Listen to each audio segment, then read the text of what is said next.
అనుదిన పరిశుద్ధ గ్రంథ పఠనము. నిర్గమకాండం 22వ అధ్యాయం. ఒకడు ఎద్దునైనను గొర్రెనైనను దొంగిలించి దాని అమ్మినను చంపినను ఆ ఎద్దుకు ప్రతిగా 5 ఎద్దులను ఆ గొర్రెకు ప్రతిగా 4 గొర్రెలను ఇయ్యవలెను. దొంగ కన్నము వేయుచుండగా వాడు దొరికి చచ్చినట్లు కొట్టబడిన ఎడల అందువలన రక్తాపరాధముండదు. సూర్యుడు ఉదయించిన తరువాత వాని కొట్టిన ఎడల వానికి రక్తాపరాధముండును. వాడు సరిగా సొమ్ము మరలా చెల్లింపవలెను.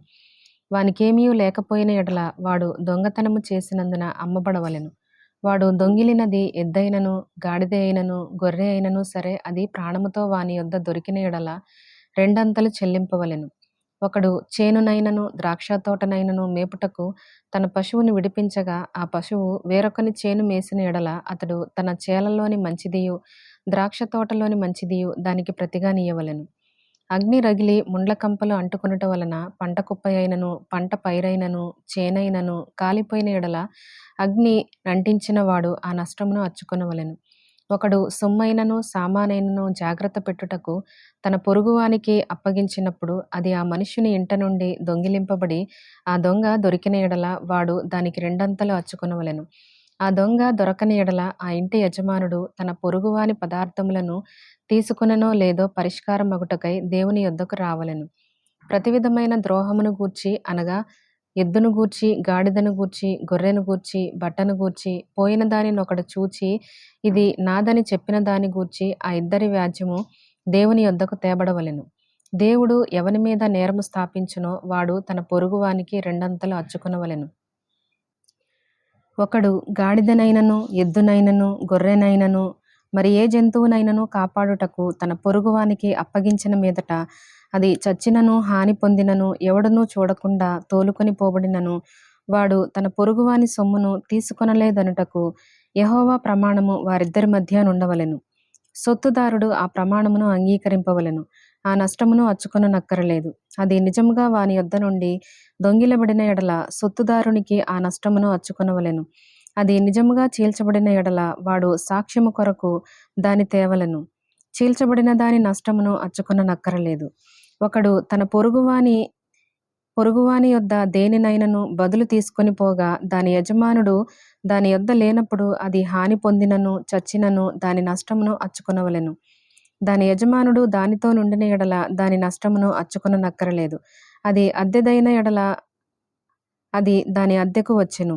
ఒకడు ప్రదానము చేయబడని కన్యకను మరలు కొల్పి ఆమెతో శయనించిన ఎడల ఆమె నిమిత్తము ఓలి ఇచ్చి ఆమెను పెండ్లి చేసుకొనవలెను. ఆమె తండ్రి ఆమెను వానికి ఇయ్యనొల్లని ఎడల వాడు కన్యకల ఓలి చొప్పున సొమ్ము చెల్లింపవలెను. శకునము చెప్పు దానిని బ్రతుకనీయకూడదు. మృగ సంయోగము చేయు ప్రతివాడు నిశ్చయముగా మరణశిక్ష నొందవలెను. యెహోవాకు మాత్రమే గాక వేరొక దేవునికి బలి అర్పించువాడు శాపగ్రస్తుడు. పరదేశిని విసికింపవద్దు, బాధింపవద్దు. మీరు ఐగుప్తు దేశములో పరదేశులై ఉంటిరి గదా. విధవరాలినైనను దిక్కులేని పిల్లనైనను బాధ పెట్టకూడదు. వారు నీ చేత ఏ విధముగానైనను బాధ నొంది నాకు మొర్రపెట్టిన ఎడల నేను నిశ్చయముగా వారి మొరను విందును. నా కోపాగ్ని రగులుకొని మిమ్మును కత్తిచేత చంపించెదను. మీ భార్యలు విధవరాండ్రగుదురు, మీ పిల్లలు దిక్కులేని వారగుదురు. నా ప్రజలలో నీ యొద్ద నుండు ఒక బీదవానికి సొమ్ము అప్పిచ్చిన ఎడల వడ్డీకిచ్చు వాని వలె వాని ఎడల జరిగింపకూడదు. వానికి వడ్డీ కట్టకూడదు. నీవు ఎప్పుడైనను నీ పొరుగువాని వస్త్రమును కుదువగా తీసుకొనిన ఎడల సూర్యుడు అస్తమించు వేళకు అది వానికి మరలా అప్పగించు. వాడు కప్పుకొనున్నది అదే, అది వాని దేహమునకు వస్త్రము. వాడు మరి ఏమి కప్పుకొని పండుకొనును? నేను దయగలవాడను. వాడు నాకు మొర్రపెట్టిన ఎడల నేను విందును. నీవు దేవుని నిందింపకూడదు. నీ ప్రజలలోని అధికారిని శపింపకూడదు. నీ మొదటి సస్య ద్రవ్యములను అర్పింప తడవు చేయకూడదు. నీ కుమారులలో జ్యేష్ఠుని నాకు అర్పింపవలెను. అట్లే నీ ఎద్దులను నీ గొర్రెలను అర్పింపవలెను. 7 దినములు అది దాని తల్లి యొద్ద ఉండవలెను. 8వ దినమున దానిని నాకియ్యవలెను.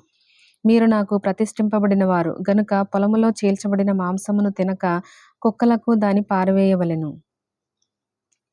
నిర్గమకాండం 23వ అధ్యాయం. లేని వార్తను పుట్టింపకూడదు. అన్యాయపు సాక్ష్యమును పలుకుటకై దుష్టునితో నీవు కలియకూడదు. దుష్కార్యము జరిగించుటకై సమూహమును వెంబడించవద్దు. న్యాయమును త్రిప్పివేయుటకు సమూహముతో చేరి వ్యాజ్యములో సాక్ష్యము పలుకకూడదు. వ్యాజ్యమాడువాడు బీదవాడైనను వాని ఎడల పక్షపాతముగా నుండకూడదు. నీ శత్రువుని ఎద్దైనను గాడిద అయినను తప్పిపోవుచుండగా అది నీకు కనబడిన ఎడల అగత్యముగా దాన్ని తోలుకొని వచ్చి వానికి అప్పగింపవలెను. నీవు నీ పగవాని గాడిద బరువు క్రింద పడియుండుట చూచి దాని నుండి తప్పింపక ఎందునని నీవు అనుకొనినను అగత్యముగా వానితో కలిసి దాని విడిపింపవలెను. దరిద్రుని వ్యాజ్యములో న్యాయము విడిచి తీర్పు తీర్చకూడదు. అబద్ధమునకు దూరంగా నుండుము. నిరపరాధినైనను నీతిమంతునినైనను చంపకూడదు. నేను దుష్టుని నిర్దోషినిగా ఎంచను. లంచము తీసుకొనకూడదు. లంచము దృష్టి గలవానికి గుడ్డితనము కలుగచేసి నీతిమంతుల మాటలకు అపార్థము చేయించును. పరదేశిని బాధింపకూడదు. పరదేశి మనస్సు ఎట్లుండునో మీరెరుగుదురు. మీరు ఐగుప్తు దేశములో పరదేశులై ఇంటిరి గదా.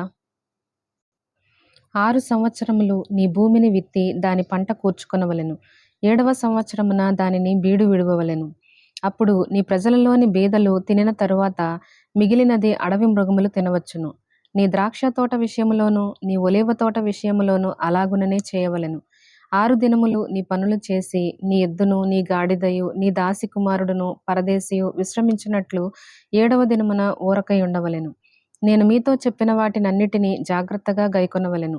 వేరొక దేవుని పేరు ఉచ్చరింపకూడదు. అది నీ నోట నుండి రానియ తగదు. సంవత్సరమునకు 3 మారులు నాకు పండుగ ఆచరింపవలెను. పులియని రొట్టెల పండుగను ఆచరింపవలెను. నేను నీకు ఆజ్ఞాపించినట్లు అబీబు నెలలో నీవు ఐగుప్తులో నుండి బయలుదేరి వచ్చితివి గనుక ఆ నెలలో నియామక కాలమందు 7 దినములు పులియని రొట్టెలను తినవలెను. నా సన్నిధిని ఎవడునూ వట్టి చేతులతో కనబడకూడదు. నీవు పొలములో విత్తిన నీ వ్యవసాయముల తొలి పంట యొక్క కోత పండుగను, పొలములో నుండి నీ వ్యవసాయ ఫలములను నీవు కూర్చుకొనిన తరువాత సంవత్సరాంతమందు ఫల సంగ్రహపు పండుగను ఆచరింపవలెను. సంవత్సరమునకు 3 మారులు పురుషులందరూ ప్రభువైన యెహోవా సన్నిధిని కనబడవలెను. నా బలుల రక్తమును పులిసిన ద్రవ్యముతో అర్పింపకూడదు.